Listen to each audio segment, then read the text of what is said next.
శ్రీ గురుభ్యో నమః. సుమేరు శృంగ మధ్యస్థ. సుమేరు పర్వత శిఖరం మధ్యస్థానంలో ఉన్న అమ్మ.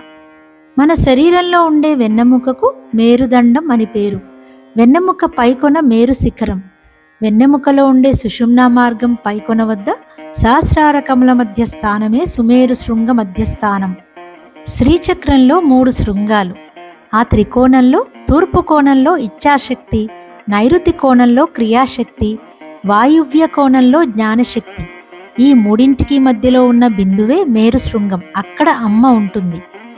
భూగోళం ఉత్తర దక్షిణ ధృవాలు కలిపే ధృవాక్షం భూగోళానికి మేరుదండం అవుతుంది.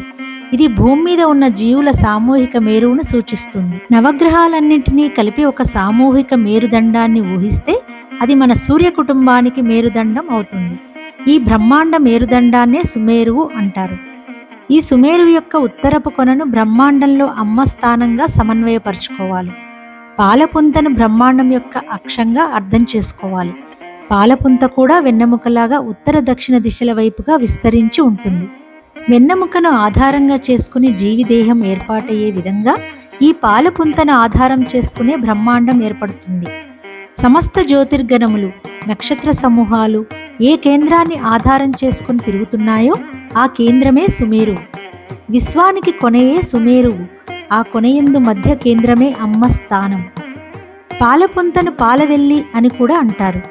ఆంగ్లంలో మిల్కీవే గెలాక్సీ అంటారు. ఈ పాలపుంతనే పురాణాల్లో క్షీర సముద్రంగా సంకేతిస్తారు.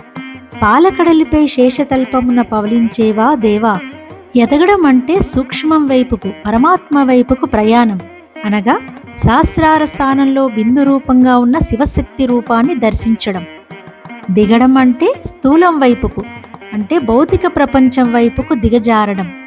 కళ్ళు మూస్తే పరలోకం, కళ్ళు తెరిస్తే ఇహలోకం. ఇంతే ఆధ్యాత్మికం.